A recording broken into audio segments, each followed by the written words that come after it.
Pinagamit ng dalaga ang kanyang katawan kapalit ang malaking halaga pero ituloy niya kaya nang makita ang XL size na batutan ng bilyonaryo? Kabababa lang ni Iza sa tricycle galing sa trabaho nang marinig niya ang kanyang ama na sumisigaw. Nagmamadali siyang nagbayad sa driver at pumasok sa kanilang bahay. Tay, ano nangyari? Nasa papag ang kanyang ina na si Nelia na namimilipit sa sakit habang hawak ang tagiliran. Nasa tabi naman ng ginang ang asawang si Gilbert na nag-aalala. Masakit ang tagiliran ng iyong ina.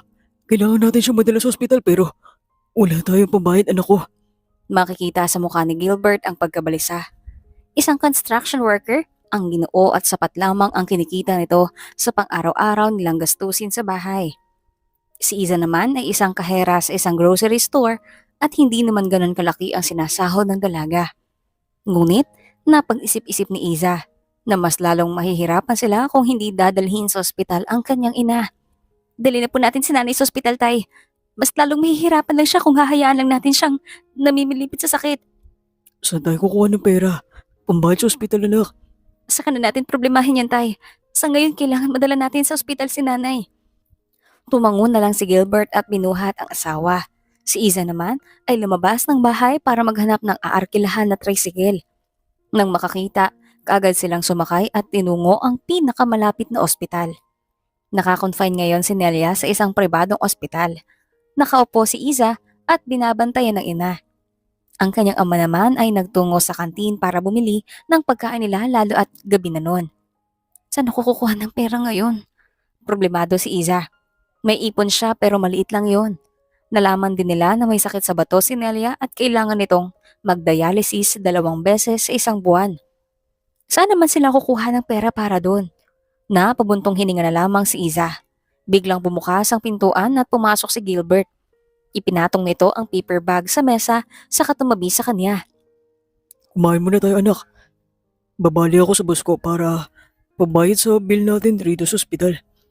Tiyak na kulang ang kita nating dalawa, tay. Kung ipapadialysis natin si nanay lalo na't nag-aaral pa si Elise. Si Elise ang nakababatang kapatid ni Isa. Hindi na, pinapunta ni Gilbert si Elise sa ospital dahil may pasok pa ang dalagita. Kung kinakailangan na huminto sa pag-aaral si Elise para sa gamutan ng ina, Hindi, tay. Hindi niyo siya pahihintuin. Ako na lang ang bahala. Subukan ko maghanap ng trabaho na may malaking sahod. Baka pala rin. patawarin mo ako, anak. Dahil kailangan kong gawin ito. Hinawakan ni Iza ang kamay ng kanyang ama. Ayos lang ako, tay. Sapat na sa akin na natutulungan ko kayo. Pamilya tayo kaya magtutulungan tayo.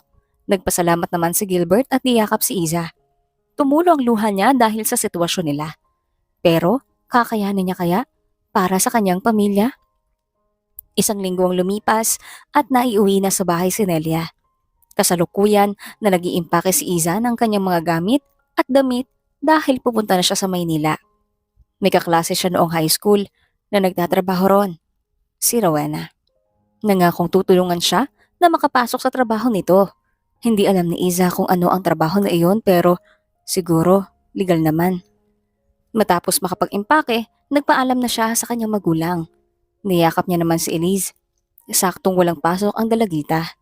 Mag-iingat ka dun, ate. Huwag mong pababayaan ang sarili mo. Mamimiss ka namin. Tumango siya at lumabas na ng bahay, saka sumakay sa tricycle at sumabay. Hindi alam ni Iza kung ano ang magiging kapalaran niya ron. Nilakasan niya ang loob dahil para sa pamilya niya ang gagawin niya. Kagad siyang niyakap ni Rowena nang makita sila sa isang karinderya. Naupo sila sa mesa na nasa sulok. Nakausap ko na yung boss ko. Pwede ka na magsimula mamayang gabi. Nagulat si Isa dahil hindi niya akalain na matatanggap siya kahit hindi pa siya kilala ng boss nila. Mukhang nabasa ni Rowena ang laman ng isip niya. Pinakita ko na ang litrato mo sa kanya kaya wala ka nang dapat ipag-alala.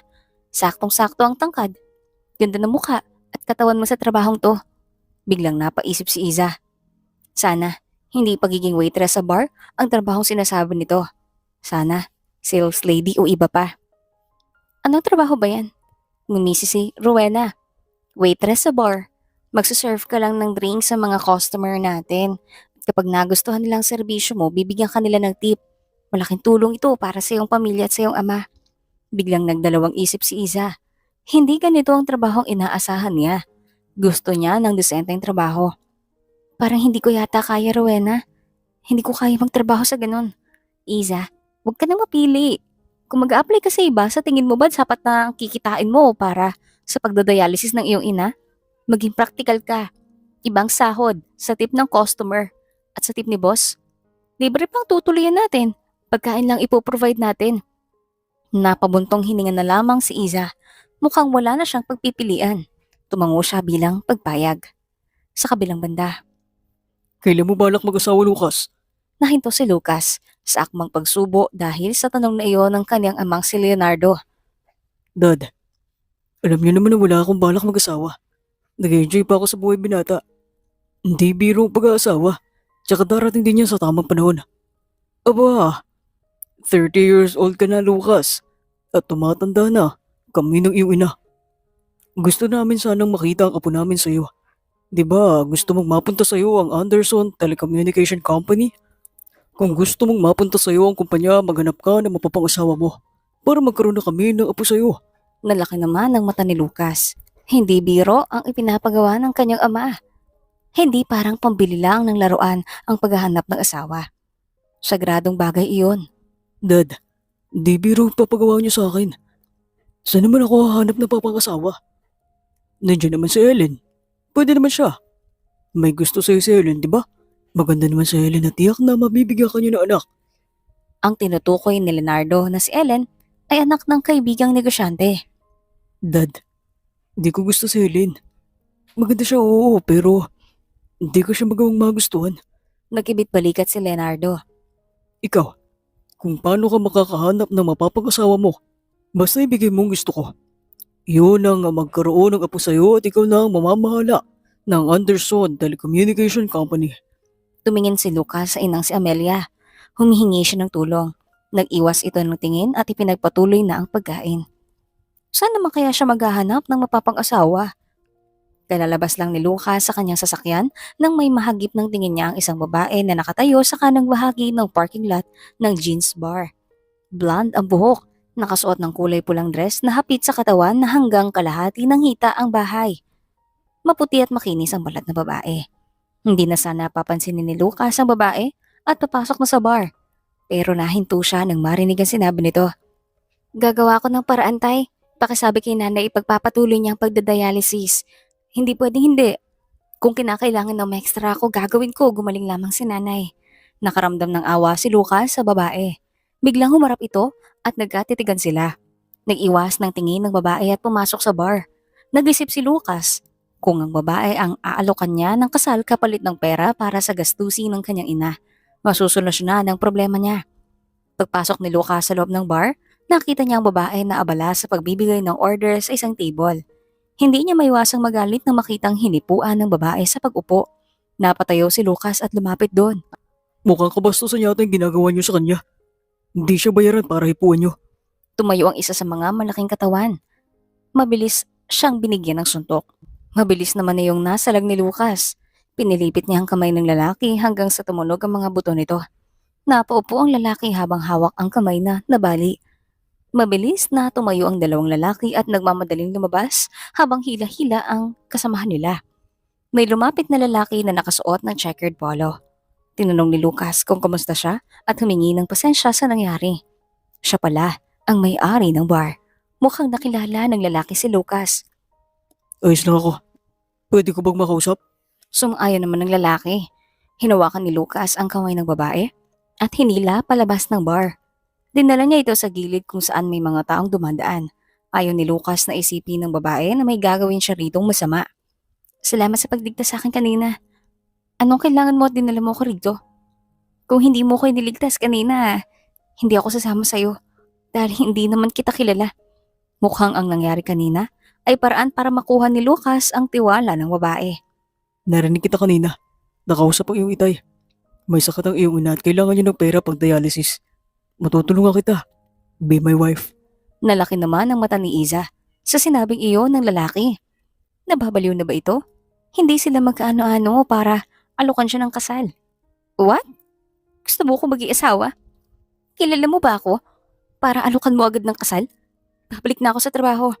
Anong gusto mo? Bumalik dyan at ibuan ng mga lalaki. O tanggapin ang alok kong kasal kapalit ng 5 milyon. Kita mo naman ng desente ka. Ramdam ko rin na napilitan ka lang magtrabaho sa bar dahil sa iyong ina. 5 milyon, miss. Basta pakasalan mo lang ako. Hindi mo na po problemahin ang mga pera at tuloy-tuloy ang gamutan ng iyong ina. Lumapit ang lalaki kay Iza at may ibinigay sa kanya. Isang calling card. Nandiyan ang cellphone number ko. Tawagan mo ako pag nakapag-isip-isip ka na. Pag-usapan natin ang setup natin. Kinuha ayon ni Iza. Tumalikod ng lalaki at sumakay sa sasakyan. Tiningnan niya ang calling card at binasa ang pangalan ng lalaki. Lucas Anderson, 33 years old. Napaisip si Iza. Ibinulsa ni Iza ang calling card at bumalik sa trabaho. Pag-uwi ni Iza, naisip niya ang offer ni Lucas. Nakahiga siya. 5 million? Malaking halaga na talaga yun. Hindi ko na problemahin ang pangangailangan ng aking pamilya. At may papagamot ko pa si nanay. Muli, tiningnan ni Iza ang calling card. Gusto niyang malaman ang setup ng marriage proposal ni Lucas. Kinuha niya ang cellphone na tinawagan ng number ng lalaki. Kagad naman niyon na sinagot. Ito ba yung babae na nakausap ko kanina? Napaikot tuloy si Iza ng mga mata. O ako nga, interesado ako sa offer mo. Saan tayo pwede magkita? Nang sabihin ni Lucas ang lugar at kung kailan sila magkikita, pinatay na niya ang tawagan ng hindi nagpapaalam. Nagpabuntong hininga siya at napatitig sa kisame ng inuupahang apartment. Ang hirap maging breadwinner. Na pati kalayaan mo kailangan isugal. Alang-alang sa mga mahal mo sa buhay. Napailing na lamang si Iza. Alauna ng hapon ng usapan ni na Iza at Lucas. Sa isang cafe sila magkikita. Saktong alauna nang makarating siya dahil sa traffic. Naabutan niya ang binata sa loob. Sa dulong bahagi ng cafe at sumisimsim ng mainit na kape. Lumapit si Iza kay Lucas at binati ito.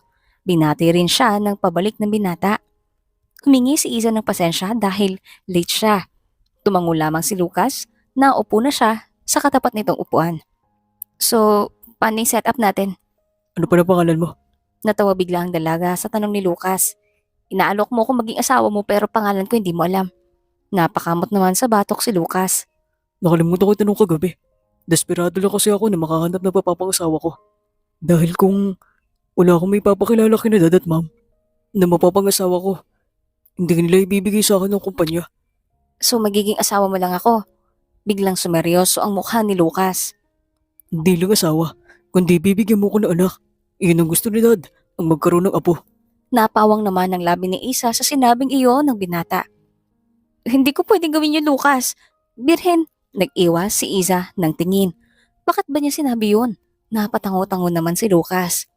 May ibang way naman para mabuntis ka nang walang nangyayari sa atin. Pwede kang mabuntis through insemination.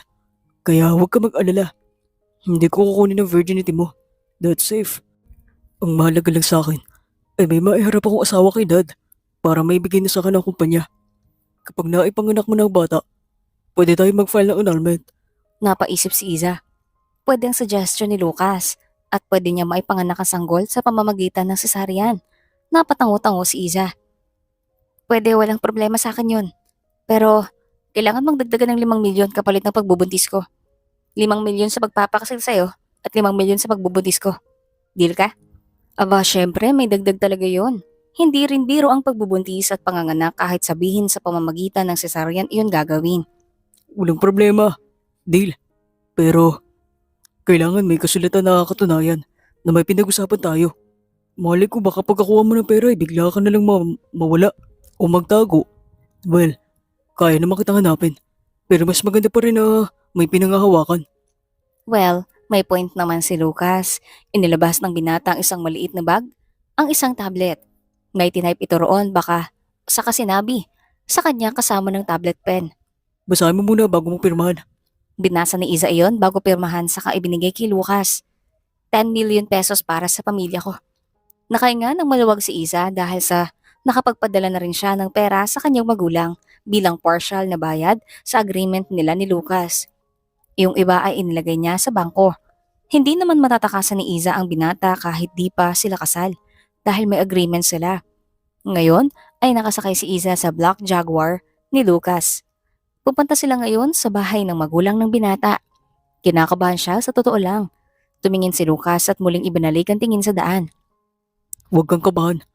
Bait si mama at dad. Tiyak na matutuwa sila. Dahil soon, magkakaroon na sila ng apo. Siyempre hindi pa rin may iwasan na kabahan. Mamimit ko ang CEO ng Anderson Telecommunication Company. Paano kung hindi ako makapasa? Sayang yung natitirang 8 million pesos. Baka mamaya ipapabalik mo pa sa akin yung 2 million. Walang dahilan para hindi ka nila tanggapin. Dahil sila ang nagtutulak sa akin na sa pag-aasawa ko. Nag-iinarte pa ba sila? Ganun na ba kasabik ang dad mo na magkaroon ng apo sa'yo? Na hindi man lang niya hinintay na may makipakilala kang girlfriend? O yung mahal mo, syempre. Well, may edad na rin kasi si mama at dad. Lalo at ako ang uniko iyo nila. Miracle baby kasi ako. Gusto na siguro makita apo nila sa akin.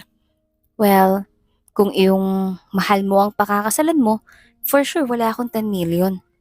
Ilang minuto ang lumipas, huminto ang Black Jaguar ni Lucas sa isang wagarang bahay. Hinawakan ni Lucas ang kanyang kamay pagkalabas nila ng sasakyan. Natigilan si Iza dahil iyon ang unang pagkakataon na mahawakan niya ang kamay ng binata. Mabilis na binawi ni Iza ang kamay. Mukhang nagulat ata si Lucas sa ginawa. Nauna na itong naglakad, sumunod naman siya. Nang makapasok sa bahay, nagtungo sila sa kusina. Naroon na ang magulang ng binata na halatang hinihintay sila. Ngumiti ang ginang, samantalang seryoso lamang na nakatitig sa kanyang Ginoo. Magandang gabi po, ma'am at sir. Natutuwa po ako makita kayo. Tumayo ang ginang at lumapit sa kanya. Natigilan si Iza nang yakapin siya nito. Naghagalak akong makilalang future daughter-in-law ko. Iginiya siya ng ginang na maupo. Ipinaghila naman ni Iza o si Iza ng upuan ni Lucas. Baka naman pwede mo nang ipakilala ang kasama mo Lucas. Dapat kanina mo pa yung ginawa. Tandaan ang pagrespeto sa amin ng mama mo. Pinagpawisan ng kamay ni Iza. Hindi niya akalain na ganoon ka-istrikto ang ama ni Lucas. Kahit matanda na ito, ay makikita pa rin sa aura at tindigang otoridad. Bumuntong hininga si Lucas. Ma'am, dad, siya po si Iza. Girlfriend ko. Pasensya na po kung hindi ko muna ipakilala agad. Iza, sila ang aking magulang. Si Mr. Leonardo Anderson, ang CEO ng Anderson Telecommunication Company. At si Amelia Anderson naman ang aking ina. Ikinagagalak ko po kayong makilala. Ako po pala si Iza Venezuela, 29 years old. Maupo ka, Iza. At kakain na tayo. Tsak na nagugutom ka na. Kagad namang inasikaso ni Lucas si Iza. Nang matapos lagyan ng pagkain ng plato niya, ay naupo na rin ito. Dapat maikasal na kayo next month. Para makagawa na kayo ng apuan para maipasa ko na ang pagiging CEO sa'yo. Naibugan ni Isa ang kinakain dahil sa sinabing iyon ni Leonardo. Mabilis siyang tumayo at nagtungo sa lababo. Nakakaya ang ginawa niya. Sino ba naman kasi ang hindi makakagulat sa sinabing iyon ni Leonardo? Kasal at abo ba naman ang sabihin nito? Sumunod naman si Lucas at hinagod ang kanyang likuran. Okay ka lang? May nakain ka bang hindi maganda? Tiningnan ni Isa nang makahulugan si Lucas. Nakuha naman ng binata ang nais niyang ipaliwanag. Okay lang ba siya, Lucas? Okay lang po siya, ma'am. May nakain lang po na hindi gusto ng kanyang palasa. Nang makapagmumog si Isa, bumalik na sila sa pagkainan. Humingi naman siya ng paumanhin sa nangyari. Muli, inulit ni Leonardo ang tanong. Tiningnan siya ni Lucas. Okay na ba sa'yo next month? O i-move natin na another month? Mas mabuti na yung may kasal na sila para makuha na iyong kalahati ng pera. Kaya pumayag na siya para matapos na total doon rin naman ang punta noon. Napagkasunduan nga nila na sa susunod na buwan na ang kasal ni Isa at Lucas. Naisip ni Isa na kailangan niyang sabihin sa kanyang pamilya ang mga nangyari. Baka nagtataka rin ng ito dahil may kalakihan ng perang ipinadala niya. 2 araw ang lumipas. Umuwi si Isa ng probinsya. Hindi na rin siya nagtrabaho sa bar. Para saan pa malaki pa ang perang ibinigay na partial ni Lucas sa kanya. Kung magtatrabaho pa siya doon, baka may makakilala sa kanya kapag nagpakasal na sila ni Lucas. Huminga ng malalim si Iza nang nasa tapat na siya ng kanilang bahay. Akmang kakatok siya nang bumukas iyon at lumabas ang kaniyang ina. Iza, nandito ka na. Mabuti naman at umuwi ka na. Hindi ka man lang nagsabi para nakapaghanda kami. Halika, pasok ka. Pumasok na sila sa loob ng bahay. Nagmano si Iza sa kanyang ama na nadatnan niyang nakaupo sa sofa at nanonood ng TV. Nagkataon na linggo, kaya wala itong trabaho. Iza anak, mabuti naman at umuwi ka. Kamusta ka sa trabaho mo? Kailangan niyo sigurong malaman kung ano ang trabaho ko dati. Waitress ako sa isang bar. Anak, bakit naman yun ang trabaho mo? Madami naman na pwedeng applyan, bakit dun pa? Nay, wala na akong choice. Inalok ako ni Rowena at kailangan ko ng malaking pera para sa gamutan ninyo. Patawarin mo kami anak. Kung kinailangan mo magtrabaho sa ganun para makapagpadala ng pera sa amin. So yung ipinadala mo sa amin ay tip yun? Medyo malaki. Wala nang nagawa si Iza, kundi ikwento sa kanyang magulang ang nangyari sa kanya. At ang pagligtas ni Lucas hanggang sa deal. Naistatwa ang kanyang mga magulang at hindi nakapagsalita. Naunang nakabawi si Gilbert. Hindi biro pagbubuntis anak. Kung maghiwalay kayo, paano yung bata? Mabuti sana kung magpapakasal kayo at walang sanggol na involve. Kawawang bata. Sa totoo lang ayoko nang ginawa mo. Na kinailangan mong gawin yan para sa amin. Wala na eh. Nakapag-usap na kayo at may kasulatan pa. Anak, pasensya ka na kung dahil sa akin kailangan mo gawin yon. Kung alam lang sana namin, sana napayuhan ka namin. Oo, isa kayo sa isang rason, Naitay. Pero ginawa ko rin to para sa sarili ko. Pwede ko magamit ang pera para magsimula ng negosyo o mag-aral para magkaroon ng magandang kinabukasan. Paano yung bata anak? Lalakas siyang walang ina? Natahimik si Iza. Maging siya ay hindi alam ang isasagot sa tanong na iyon ng kaniyang ama. Siguro bahala na si Lucas roon. Huwag niya nang lalahanin yun. Si Lucas na ang bahala ron. Kahit sa akin siya galing, wala akong pagpipilian kundi iwan siya dahil binayaran ako ni Lucas para sa bata. Pag-uwi ni Iza, ay inasikaso na nila ni Lucas ang kanilang kasal. Sinabi rin niya na nakausap na niya ang kaniyang magulang at pupunta sila para maging saksi. Nabibilang lang ang araw na magkasama sina Iza at Lucas. Abala ka rin kasi sa kumpanya ang binata. Kapag magkasama sila, tungkol sa kasal lang ang pinag-uusapan nila. Mabilis lumipas ang isang buwan at sumapit na ang kasal nina Lucas at Iza. Mabilis lang ang seremonya. I pronounce you husband and wife. And Lucas, you may now kiss your bride. Nagkatitigan sina Lucas at Iza. Ito ang unang halik nila. Pumikit na siya at inintay na dumampi ang labi ng asawa sa kanyang labi. Smack lang yon. Palakpakan ang mga naroon. Matapos ang kasal, nagtungo sila sa restaurant para sa reception. Nang matapos ang reception, nagtungo ang bagong kasal sa condominium na regalo ni Leonardo sa kanila. Umuwi na rin ang kanyang magulang. Nagtungo siya sa silid para makapagbihis. Paglabas niya, nadat na ni si Lucas sa sofa at mahimbing na natutulog. Napatingin siya sa mukha ng asawa. Gwapo rin ito, kahit pagod. Malaki ang utang na loob ni Iza kay Lucas. Kung hindi dahil sa lalaki, hindi niya rin masusuportahan ang gamutan ng kanyang ina. Pinakatitigan niya ang mukha nito. Salamat sa oportunidad. Kung hindi dahil sa alok mo, baka hanggang ngayon nasa bar pa rin ako. Tinitiis ang trabaho ko ron. Nalaki ang mga mata ni Iza nang magmulat ang mata ni Lucas. Ngumisi ito.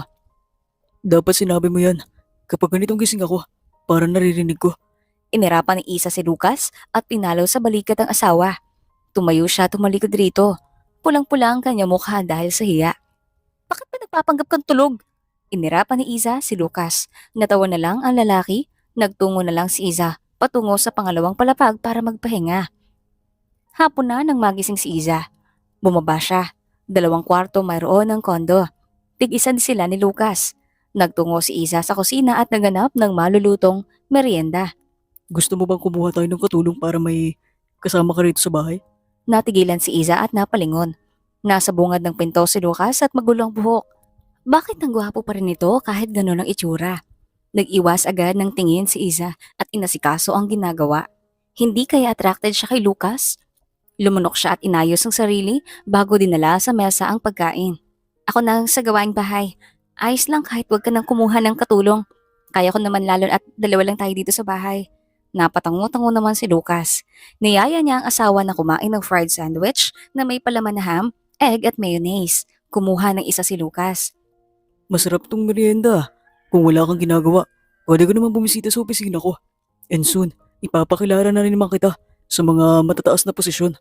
Itinuro ni Iza ang sarili. Nagtataka siya dahil bakit siya ipapakilala ni Lucas? Kailangan pa ba yun?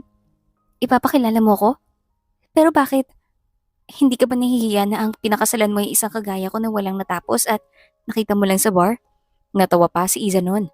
Tinitigan siya ni Lucas. Biglang bumilis ang tibok ng puso niya ng mga sandaling iyon. And so, sino bang nagsabi na dapat napakasalan ko ay may pinag-aralan? May batas na bang nagsasabi na ang mayaman ay para sa mayaman lang? At saka, kapag nabuntis ka at nakapanganak, magpa-file naman tayo ng annulment. Ipapakilala lang kita para alam nila na may asawa ko.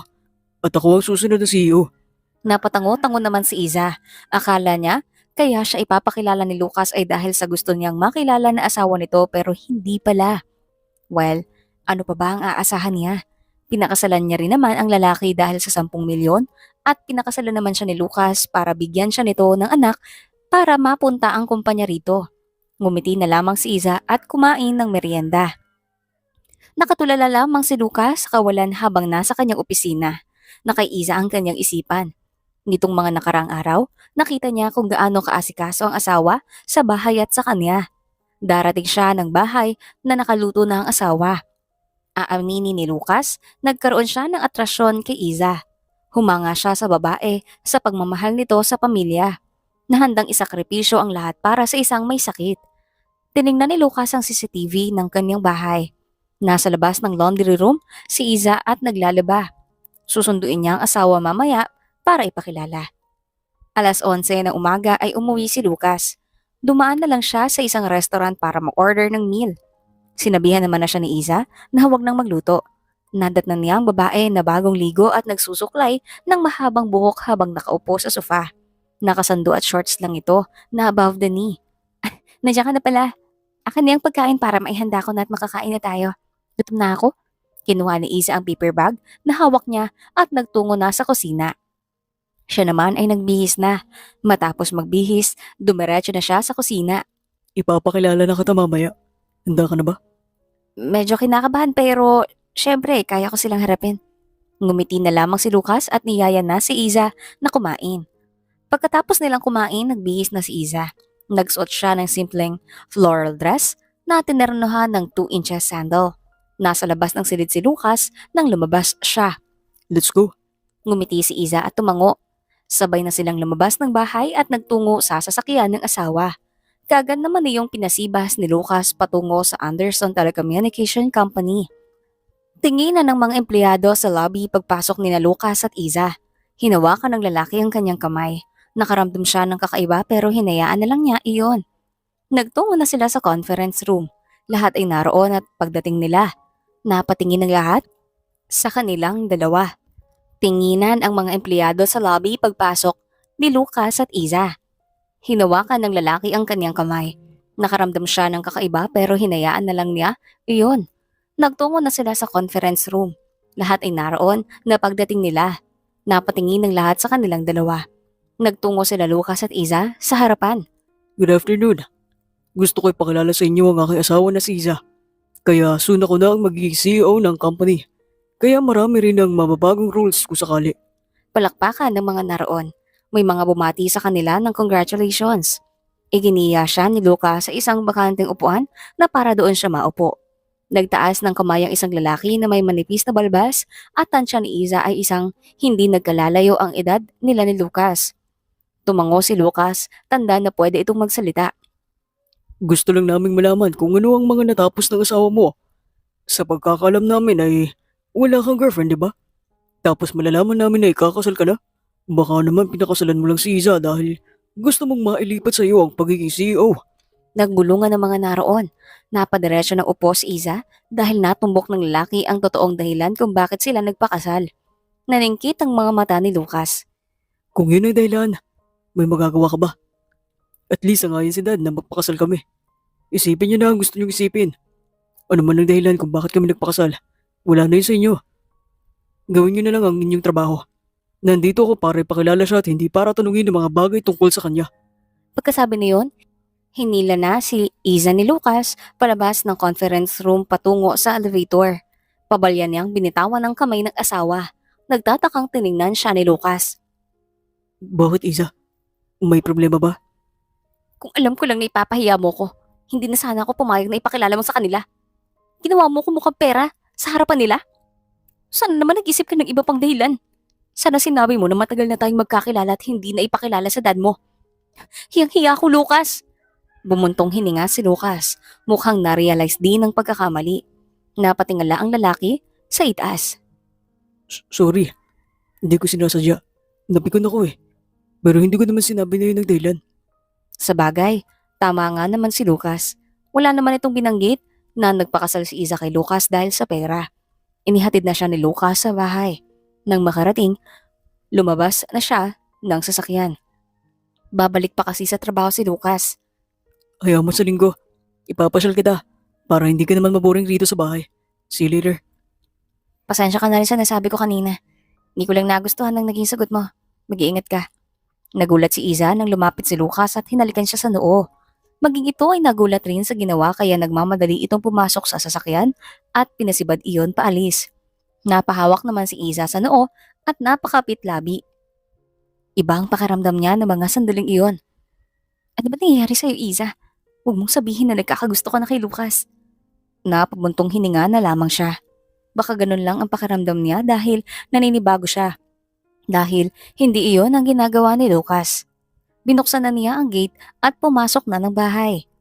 Bandang alas 5:30 ng hapon nang matapos si Lucas sa kanyang mga ginagawa. Nagtungo siya sa bahay ng kaniyang magulang. Pagdating roon, kumatok siya sa loob ng bahay. Pinapasok siya ng katulong. Kailangan nang malaman ni Lucas kung kailan ipapasa ni Leonardo ang pagiging CEO. Nagtungo siya sa opisina ng ama. Nadatnan niya ang kanyang magulang na nag-uusap. Napatingin ng mag-asawa sa kanya. Narito ka na pala, Lucas. Anak, may kailangan ka? May tatanungin lang ako. Dad, Ma'am. Okay. Iwan ko na muna kayo. Magluluto lang ako ng hapunan. Nga pala, pakisabi naman kay Isa na bumisita rito para naman makapag-bonding kami. Tumango naman si Lucas at nangako sa ina na sasabihin iyon sa asawa. Nang makalabas si Isa, nagsalita si Leonardo. Bakit narito ka, Lucas? May kailangan ka? Naupo si Lucas sa sofa at seryosong tiningnan ng ama. Kailan nyo ililipat sa akin ng pagiging CEO, Dad? May asawa na ako at soon magkakaroon na ako ng apo. Gusto ko ng apo, Lucas. Yun ang usapan natin para maipasa ko sa iyo ang pagiging CEO. Kapag nagbuntis si Isa, walang pag-aalilangan na ikaw ang papulit sa pwesto ko. Nagkakaintindihan ba tayo? Napabuntong hininga na lamang si Lucas sa tumango. Hindi rin niya mapipilit sa ama ang gusto. Ito pa rin ang masusunod. Nagpaalam na si Lucas kay Leonardo. Ano pa ba ang hinahanap niyo sa akin, Dad? Hindi niyo ba ako kayang pagkatiwalaan para maging CEO? Hayanin niyo at soon magkakaroon na kayo ng apo. Paglabas ni Lucas ng silid ay nakasalubong niyang ina na may bitbit na tray na may lamang merienda. Oh, aalis ka na? Kamusta ang pag-uusap niyo ng iyong ama? Magmerienda ka muna kaya? Oo, Ma'am. Alis na rin ako. Doon na lang ako sa bahay magmimerienda. Ayun. Ay pagkatiwala sa akin na pagiging CEO. Ako na ang humihingi ng pasensya para sa dad mo. Pasensya ka na at wala akong magawa para kumbinsihin si Leonardo. Ayos lang yan, Ma'am. Sige po, alis na ako. Napangiti si Iza matapos makapagluto ng hapunan. Nagluto siya ng menudo. Narinig niya ang pagdating ni Lucas. Alas 6:30 pa lang pero ayos na iyon. Maaga sila makakakain at makakapagpahinga rin ng asawa dahil pagod ito sa trabaho. Sinalubong ni Iza si Lucas at siya na rin ang nagtanggal ng suit at sapatos ng lalaki. Napansin niyang malungkot ito. May problema ba, Lucas? Bakit nalungkot mo? May hindi ba nangyari sa kumpanya? Siguro pwedeng may mangyari sa atin. Kailangan mo na mabuntis, Isa. Kailangan ko ng anak para maipasa na sa akin ng pagiging CEO. Nabigla si Iza sa sinabi ni Lucas. Hindi pa siya handa. Kaya desperado si Lucas na may mangyari sa kanila. Maproseso rin kasi ng insemination. Pero napagkasunduan nilang dalawa ay insemination. Wala sa kasunduan natin yan, Lucas. Insemination na pinag-uusapan natin. Bakit hindi na lang yung nagawin natin? Huwag kang mamadali na mapunta sa iyong posisyon. Kailangan nang maipasa yun sa akin, Isa. Gusto ko patunayan sa pinsan ko na mapapasa akin yun. Tsak na pagtatawanan niya ako. Please, another 5 million. Alam ko naman na hindi ako ang unang lalaki so hindi na dapat yun ang big deal. Big deal? Lucas, I'm virgin. Wala pa akong karanasan. Kaya big deal sa akin kung may mangyari sa atin. Kasi ikaw ang unang lalaki na makakakuha nun kung sakali. Hindi porket nakita mo ako sa bar, ay maruming babae na ako. Inirapan ni Iza si Lucas na natulala sa sinabi niya. Tumikim ang lalaki. Mahirap bang ibigay yung sarili sa akin, Isa? Natulungan naman kita sa pamilya mo. Kung sakali man nahiwalayan mo na ako, hindi ko naman ipagkakait ang bata sa'yo. Desperado lang talaga ako. Hindi alam ni Iza ang isasagot ng mga sandaling iyon. Kumain na muna tayo. Pag-usapan na lang natin yan mamaya. Iyon lang at nagtungo na si Isa sa kusina para asikasuhin ang apunan nila. Sa kabilang banda naman, nasa hapagkainan sina Leonardo at Amelia at kumakain ng hapunan. Hindi man sabihin ni Lucas, pero alam ko may set up silang dalawa. Na insemination ang gagawin nilang paraan para mabuntis si Isa. Alam naman nating dalawa na iyon ang mangyayari. Alam naman natin na hindi yung nagmamahala ng dalawa. Siguradong binayaran ni Lucas si Isa para maging asawa niya at mabibigyan siya ng apo. Kahit sinong babae naman hindi papayag na may mangyari sa kanila ng lalaki. Lalo't hindi niya ito mahalin, di ba? Tingin ko naman desente si Iza. Bakit hindi ka ba payag sa insemination? Ang mahalaga naman dun ay may apo ka. Syempre hindi. Kailangan mabubuo ang apo ko dahil may mangyayari sa kanila. Hindi dahil sa insemination. Kakausapin ko si Lucas. Gusto ko rin na magka-develop ang dalawa na hindi mapupunta sa hiwalayan ng lahat. Pasado 10:00 ng umaga, may naging bisita si Lucas. Walang iba kundi ang kanyang amang si Leonardo. Nagulat siya dahil hindi iyon ang gawain ng kanyang ama. Naupo ang Ginoo sa sofa at nanaroon. Himala po ata na bumisita kayo rito sa opisina ko. May sasabihin ako. Dahil sa tono ng boses ng kanyang ama, mukhang seryoso ang pag-uusapan nila. Tumayo na siya at naupo sa tapat ng ama. Tinanong niya kung ano ang pag-uusapan nila. Alam kong hindi mo mahal si Isa Lucas. At naintindihan ko yun dahil sa pressure na gusto na kitang mag-asawa. Pero sana kung balak ninyong gumawa ng bata sa pamamagitan ng insemination, ay huwag niyo nang ituloy. Kaya kong gawin ng lahat, Lucas. Gusto ko mabuo ang bata dahil may nangyari sa inyo. Nagmamahalan man kayo o hindi. Kapag nagbunga yun, mapapasayo na ang pagmamahala ng Anderson Telecommunication Company. Well, alam naman niya ni Lucas. Matalino si Leonardo at maiisip nito ang mga bagay-bagay. Kaya hindi na nakapagtataka na maisip ng kanyang ama na gagawin nila ang insemination. Hindi siya basta-basta mapapaikot. Iba ka talaga, Dad. Kung yun ang gusto mo, ibibigay ko sa'yo. Yun ang dahilan. Kaya ako nagpunta rito. Alis na ako. Pagkasabi niyon ay umalis na si Leonardo ng kanyang opisina. Bumalik siya sa swivel chair. Napaisip siya. Paano niya kaya mapapayag si Iza na may mangyari sa kanila? Paglabas ni Iza ng banyo ng kanyang kwarto, nagulat siya dahil nasa kwarto niya si Lucas. Napaatras siya dahil nakatapis lamang siya ng tuwalya. Nakayuko si Lucas at parang problemado. Lucas, ayos ka lang? Bakit nandito ka sa kwarto ko? Dapat kumato ka muna bago ka pumasok. Nagangat ng tingin si Lucas. Mapupula ang mga mata ng lalaki. Uminom ba na ng alak? Bakit ganyan na itsura mo? Uminom ka ba? Pwede doon ka muna sa ibaba. Magbibihis lang ako. Kung gusto mong mag-usap tayo, lumabas ka muna para makapagbihis ako. Tumayo si Lucas habang nakatitig sa kanya. Nalalaki ang mga mata ni Iza at bahagyang napaatras. Napahigpit din ng hawak niya sa tuwalya. Lucas, anong gagawin mo? Iza, gusto ko na may mangyari sa atin. Para mabuntis ka na at ibigay sa akin ng kumpanya. Desperado na ako, Iza. Di ba sabi ko, pag-iisipan ko pa? Bigyan mo muna ako ng 1 linggo. Huminto si Lucas. Ilang pulgadang layo kay Iza. Napalunok siya sa titig ng lalaki, sa kanyang labi. Umangat ang kamay ng asawa at pinaraan ng hinalaki roon. Napapikit si Iza sa ginawang iyon ni Lucas. Nalaki ang kanyang mga mata nang nabigla siyang halikan ni Lucas sa labi. Kiss me, Iza. Walang nagawa si Iza kundi ibuka ang bibig at tugunin ang halik ni Lucas. Nadala na siya ng halik nito. Nalaglag ang tuwalya ni Iza. Hindi niya yun pinansin. Naglandas ang kamay ni Lucas sa kanyang hubad na katawan. Napadaing siya sa sensasyon na nararamdaman ng mga sandaling iyon. Ngunit tumigil siya sa ginagawa ni Lucas. Yumuko ang lalaki at pinulot ang tuwalya at ibinalot iyon sa hubad niyang katawan. Namula ang pisngi niya dahil nakita na ni Lucas ang kaniyang katawan. Sorry. Hindi ko dapat ginagawa to. Wala ito sa usapan natin. Ayoko may mangyari sa atin. Dahil sa nadala ko sa ginawa ko. Gusto ko may mangyari sa atin dahil sa gusto mo. at hindi ka napilitan. Ayokong pagsisihan mo na may nangyari sa atin ngayon. Kailangan ko ng sagot mo within 1 week. Kung kinakailangan na dagdagan ko ng 5 million, gagawin ko. Pagkasabi na yon, ay lumabas si Lucas. Napabuntong hininga na lamang si Iza at naisandalang ulo sa pader. Muntik na siyang madala. Muntik na siyang maibigay ang sarili sa asawa. Napahiga si Iza sa kama at napatitig sa kisame. Napaisip siya. Noong binastos siya sa bar na pinagtatrabahuan niya noon, iniligtas siya ni Lucas. Noong kailangan niya ng pera para sa kanyang pamilya, nariyan si Lucas para tugunan ito.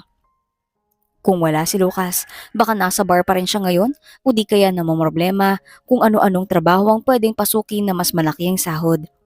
Kaya, nakapagdesisyon na si Iza. Ibibigay na niya ang sarili sa asawa. Well, asawa naman talaga ni Iza si Lucas. Tumayo siya at lumabas ng silid. Saktong palabas din ng silid ang lalaki. Lucas, handa na akong ibigay ang sarili ko sa iyo ngayon. Napabuntong hininga si Lucas dahil hindi maalis sa isip niya ang ginawa kanina kay Iza. Nakita na rin niya ang hubad na katawan ng asawa. Lumabas siya ng silid at saktong palabas na rin si Iza. Nagkatitigan sila. Akmang tatalikod na siya nang magsasalita ang babae. Lucas, handa na akong ibigay ang sarili ko ngayon. Natigilan si Lucas sa sinabing iyon ni Iza. Lumingon siya. Ayun na naman ang mabilis na pagtibok ng puso niya kapag nakikita niya si Iza. Nakainom si Lucas kanina pero alam niya ang ginagawa niya. Hindi niya lang napigilan ng sarili na halikan ng asawa dahil sa atraksyon nito, lalo na at nakatapis iyon ng tuwalya. He wants Iza. At ngayon, gusto na nitong may mangyari sa kanila. Sigurado ka na ba? Hindi naman kita minamadali. May 1 linggo naman ako binigay na palugit sa'yo. Napatitig si Lucas nang ngumiti si Iza sa kanya. Mas lalo itong gumaganda kapag ginagawa iyon. Tumango ang asawa. Oo, naisip ko lang kasi na marami ka nang naitulong sa akin. Pero hindi ko man lang kita natulugan o matulungan sa problema mo. Kaya willing ako na may mangyari sa atin. Sa totoo lang, pwede na sana na sa insemination. Pero naramdaman ni Dad ang balak natin. At lalo na't alam naman niya na hindi natin mahal ang isa't isa. At ayaw niya yun. Kailangan daw sa tamang proseso mabubuo ang bata. Hindi may bibigay ni Dad ang posisyon kung insemination ang gagawin natin. Kahit palihin natin gawin yun, malalaman niya yun. Lahat ay kayang gawin ni Dad. Kaya wala tayong ibang choice kundi ang may mangyari sa atin. Pwede naman mamaya natin gawin, di ba? Ramdam ni Lucas na nahihiya si Iza. Tumango si Lucas. Kain muna tayo. Kailangan mo ng lakas mamaya. Inirapan siya ni Iza saka lumapit sa kanya at pabirong sinuntok sa tiyan. Natawa na lamang siya. Sabay na silang nagtungo sa hapagkainan. Ngunit nanlaki ang mata ni Iza nang makita ang batuta ng binata. Teka, pero bakit ang laki niyan? Hindi kasya yan. Kahit anong gawin mo, super XL ata yan. Pero unti-unting lumapit si Lucas sa kanya, sabay bulong na. Huwag ka mag-alala. I will be gentle. Dadaan-daanin ko lang. Sa simula hanggang sa masanay ka. Sabay muling halik sa pisngi ng dalaga. Ang mga labi ni Lucas ay pababa ng pababa hanggang sa inangkin na niya ang mga first at second base ni Iza. Pero nang gagawin na nila iyon ay makailang sinubok ni Lucas dahil mukhang hindi na nga magkasya. Kaya kung ano-ano ang posisyon ng sinubukan nila hanggang sa unti-unti ay nasanay na din si Iza.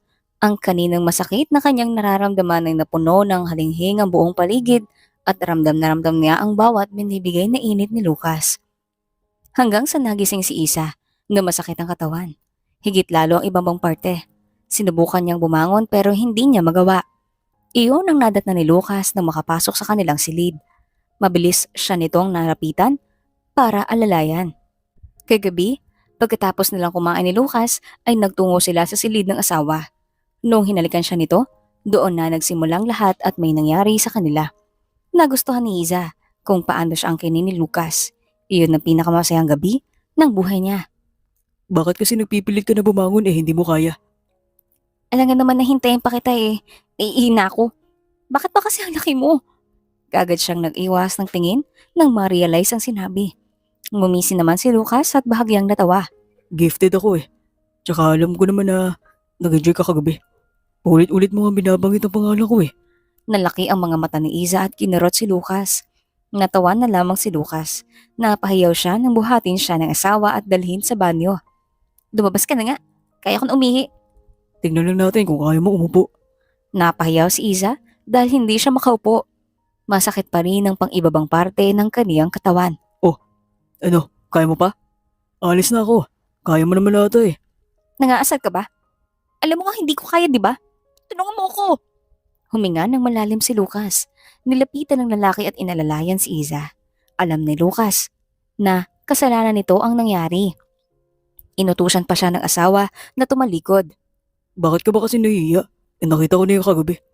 Mabuti na lang at hindi pa ako lumabas kung hindi mahihirap ako talaga umihi.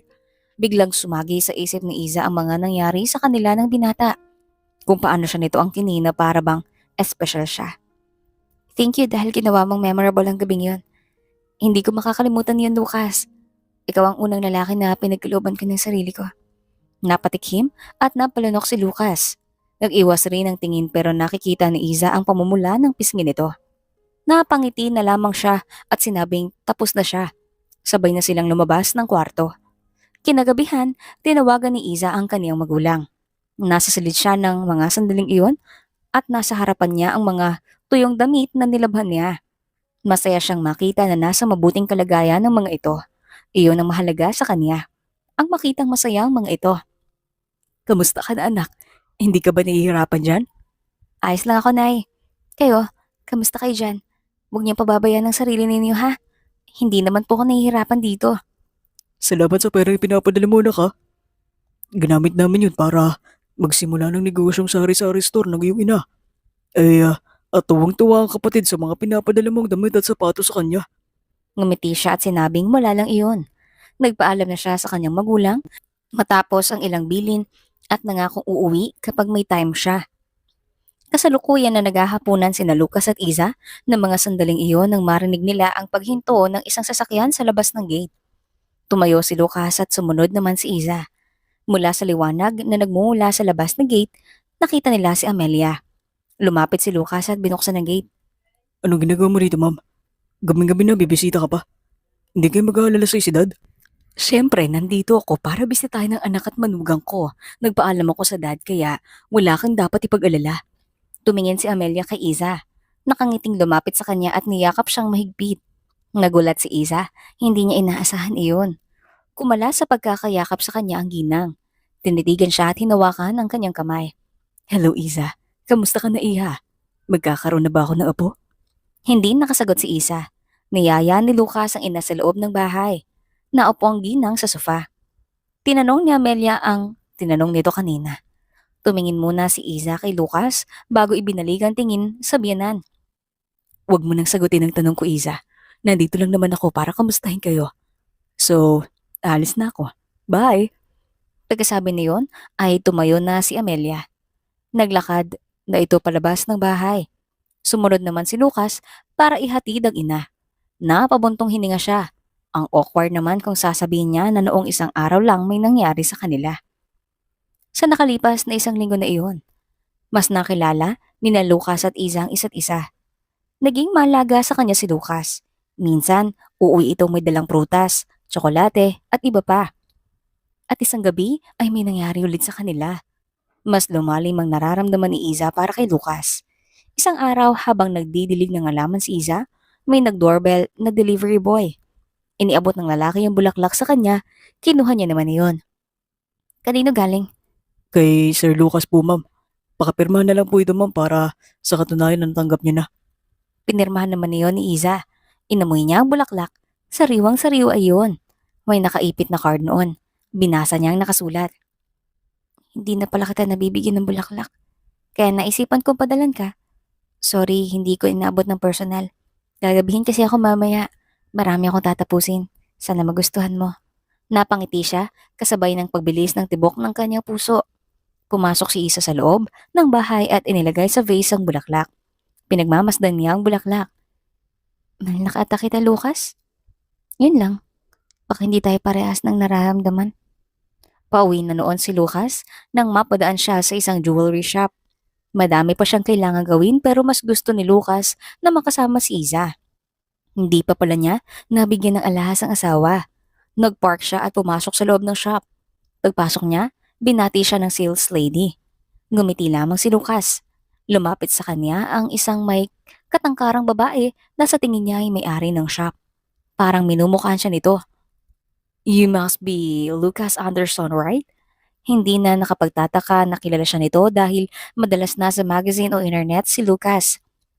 Bilang siya ang susunod na CEO ng isa sa mga malaking kumpanya sa Pilipinas. Yes. Pwede mo ba akong bigyan ng bracelet at necklace? Kagad naman nagtungo ang babae sa hilera ng alahas at inilabas ang mga mamahali na bracelet at kwintas. Tiningnan niya ang mga iyon. Tumabi sa kanyang babae at hinawakan ng kanyang siko. You know, Mr. Anderson, successful ang shop ko, 10 branch ko sa Pilipinas, at isang businessman din ng aking ama. Kaya ako magiging tayo, mas ako yun. Pwede ko kahit isang gabi lang. Seryosong tiningnan ni Lucas ang babae, saka pinakita ang kanyang daliri na kung saan nakasuot ang singsing na katunayang kasal na siya. Bahagyang lumayo ang babae kay Lucas. Marahil, natakot sa itsura niya. I'm married. Ayoko na makipag-flirt, okay? I'm loyal to my wife. Nandito ako para bumili. Hindi para makipaglandian, miss. Wala akong pakialam sa pera mo. Natigilan ng babae at napakagadlabi. Itinuro ni Lucas ang napiling bracelet at necklace. Matapos mabayaran, lumabas na siya ng shop at pumasok na siya ng sasakyan. Napabuntong hininga siya. Hindi niya maiwasang mapangiti dahil for sure, matutuwa si Iza sa regalo niya. Pagdating ni Lucas, hinanap niya agad ng asawa. Nakita niya ito sa kusina at abalang nagluluto. Ibinaba niya ang paper bag sa mesa at niyakap ang asawa. Inumoy niya ang mabango nitong buhok. Sooner or later, sasabihin na rin ni Lucas ang nararamdaman kay Iza. Bahagyang natigilan ng babae at lumingon sa kanya. Kita sa mukha ni Iza ang pagod pero lumilitaw pa rin ang ganda nito. Mahal na niya ang asawa. Hindi akalain ni Lucas na uusbong ng gano'n ang nararamdaman niya para kay Iza. Oh, napaaga at ang uwi mo. Akala ko ba gagabihin ka? Tuluyan ang humarap sa kanya ang asawa. Hanggat maaari, ay naghahanap si Lucas ng tiyempo para sabihin sa asawa ang nararamdaman. Ayaw niyang mabigla si Iza. Gusto ko lang umuwi ng maga para matikman ko luto mo. Tsaka gusto kong ibigay regalo ko sa'yo. Kinuha niya ang paper bag na nasa mesa at inaabot yon kay Iza. Tinaasan siya ng kilay ni Iza. Ano to? Suhol? Dahil masipag ako. Hindi yan suhol. Regalo ko yan dahil ibinigay mo sa akin ang sarili mo. At sa pagiging masipag mong may bahay. Malaking bagay yun sa akin na ako ang unang lalaki na nakangkin sa'yo. Bakit parang hindi ka masaya? Mahal, masaya ako syempre. Ito yung unang pagkakataon na naregaluhan ako ng mamahaling alahas. Salamat, Lucas. Tumalikod ka para maisuot ko. Tiyak na bagay sa ito. Tumalikod si Iza at hinawi ang buhok nito.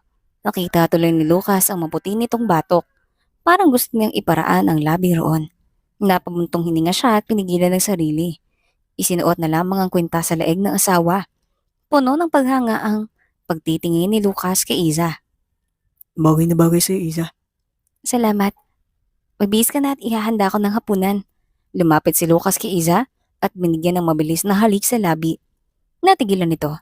Tumalikod na siya at nagtungo sa kanilang silid. Alam ni Lucas na may epekto na siya sa asawa. Mabilis na lumipas ang mga araw. Napansin ni Iza ang pagbabago ni Lucas. Naging maalaga, minsan gigising siya na nakapagluto na ito ng agahan. Naninibago si Iza pero gusto niya ang ginagawa ng asawa para sa kanya. Isang umaga, matapos gawin ni Iza ang mga gawaing bahay, naligo na siya para makapagluto ng tanghalian dahil uuwi si Lucas. Ngunit habang nagbibihis, napagtanto ni Iza na hindi pala siya dinadatnan. Nanlaki ang kanyang mga mata nang may mapagtanto. Hindi kaya buntis ako? Matapos magbihis, nagtungo siya sa pinakamalapit na drugstore at bumili ng pregnancy test. Nang makauwi, ginamit niya yon. Lumitaw ang 2 pulang guhit na iyon. Naupo siya sa kama. Tumulo ang luha sa kanyang mga mata dahil sa saya. Nagkakaroon na kami ng anak ni Lucas. Sa wakas, tuluyan nang maipapasa kay Lucas ang pagiging CEO.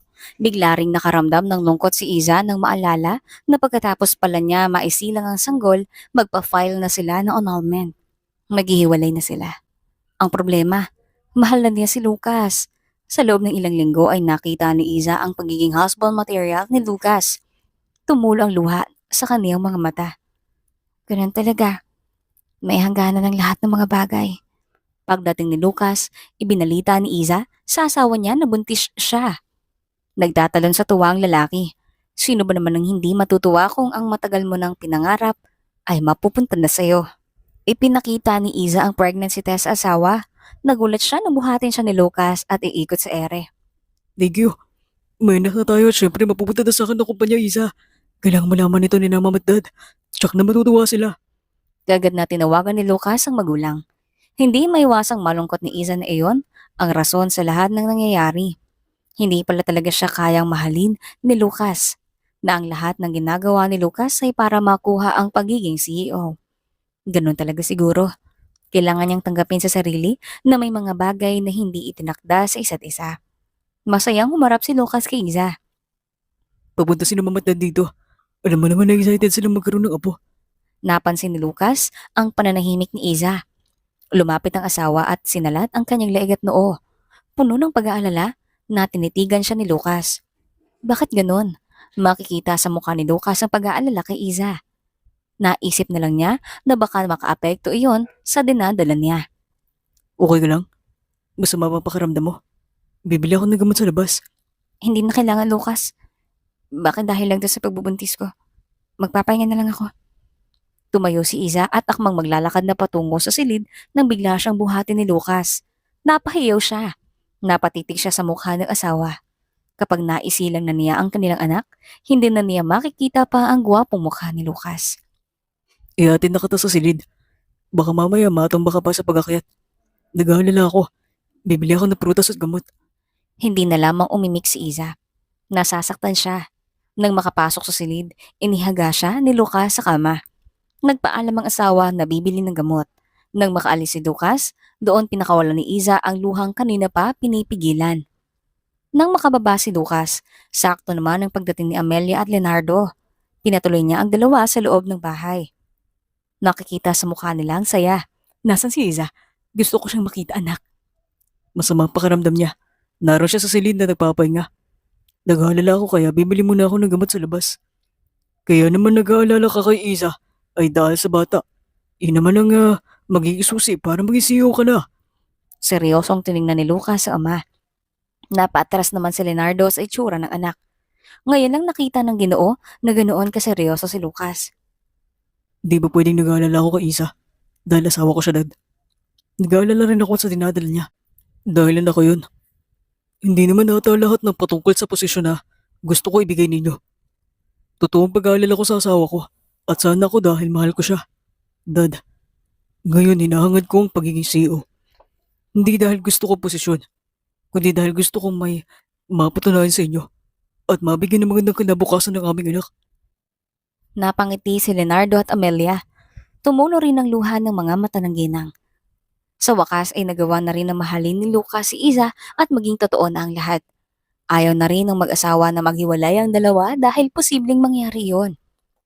Hindi ko akalain na mangyayari ang gusto namin ng dad mo. Ang mahulog ang loob mo kay Iza. Bilang isang magulang, hangad namin ang ikabubuti mo. Si Iza ang nakaabubuti para sa'yo. Ayaw rin naman na lumaki ang bata na hiwalay kayo. Hindi kami maghiwalay, ma'am. Sabihin mo na sa asawa mo ang nararamdaman mo para sa kanya. Baka ang iniisip niya ay kaya ka concern sa kanya ay dahil sa bata para makuha mo na ang posisyon.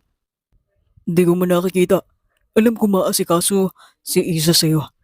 At dito sa bahay dahil nakikita ko na masaya ka kapag pumapasok sa trabaho. Sabihin mo na bago pa mahuli ang lahat. Dahil nga sa sitwasyon ni Iza, ay umuwi na ang kanyang magulang. Nakabili na rin ng gamot si Lucas. Dinala niya iyon sa silid ng asawa. Nadan na niyang mahimbing itong natutulog. Tumabi si Lucas at hinaplos ang pisngi ng asawa. Naging duwag ako na magtapat sa nararamdaman ko para sa'yo, Isa. Pero ngayon ipaparamdam ko na mahal kita. Hindi ko nahahayaan na mawala ka sa akin. Pagkasabi niyon, hinalikan niya sa noo ang asawa. Nagising si Iza. Napatingin siya sa gilid ng kama at nakita si Lucas na natutulog sa nakayuko. Hinaplos niya ang buhok ng asawa. Nakaramdam siya ng pagkagutom. Nagmulat ang mga mata ni Lucas at nag-aalalang tiningnan si Iza. Gutom ka na. Ipaghahanda kita ng pagkain. Dito ka nila sa kwarto. Ihati ko na lang rito para hindi ka na mapagod. Para makainom ka na rin ng gamot. Salamat sa pagdala mo sa akin dito, Lucas. Pero doon na lang ako sa kusina kakain. Kaya ko naman ng sarili ko. Tinulungan si Iza ni Lucas na makabangon. Hinawakan nito ang kamay niya at lumabas na sila ng silid. Napatingin siya sa magkahawak nilang kamay. Mahigpit pero masuyo ang paghawak ni Lucas. Napangiti si Iza.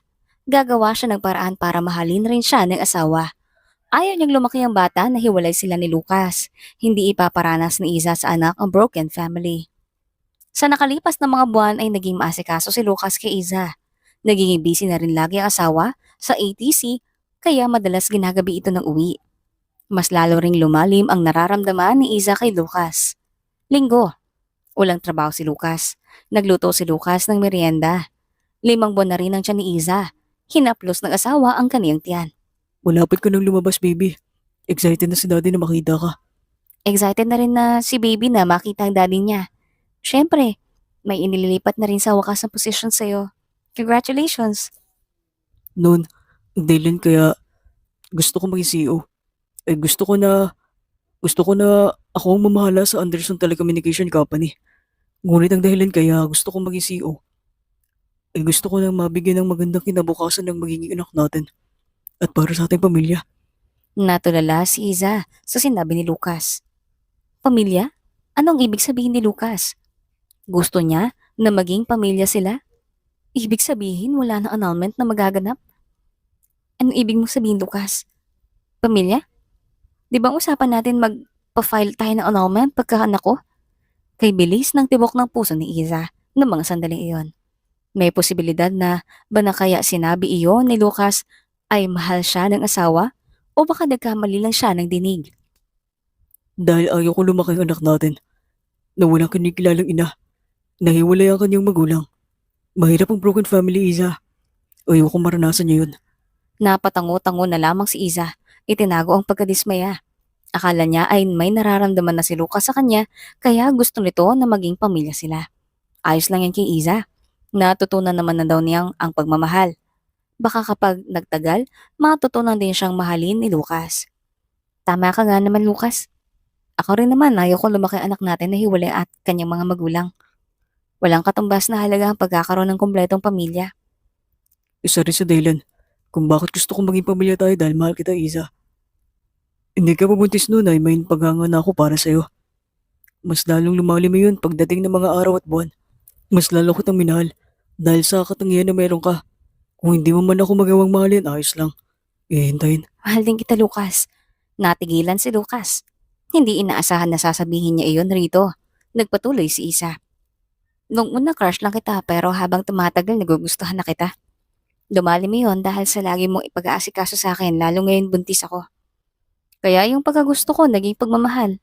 Akala ko kaya ganun ka na lang kaalaga sa akin dahil sa anak natin.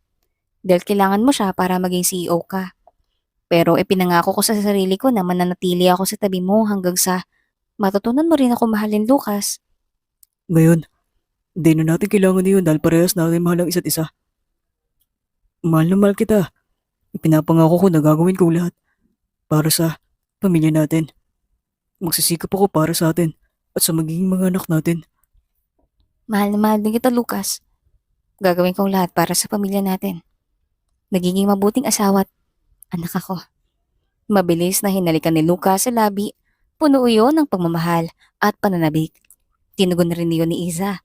Masayang masaya si Iza sa mga sandaling iyon. Sinong mag-aakala na ang peking kasal ay may uuwi sa totohanan?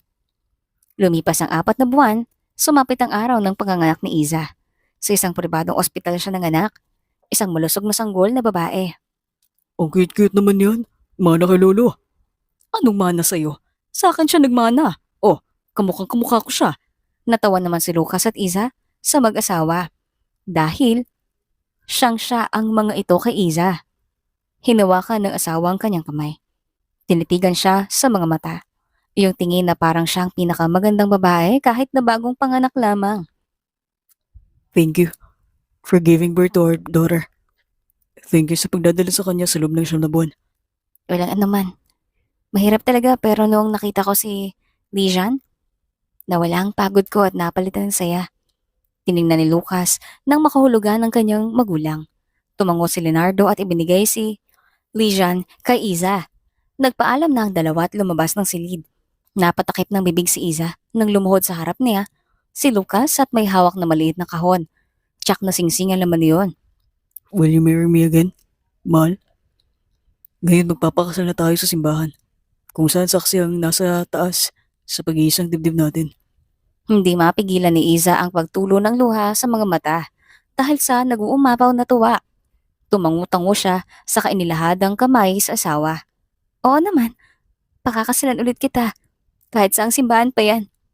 Natawa na lamang si Lucas sa sinabi ni Iza at isinuot ang singsing.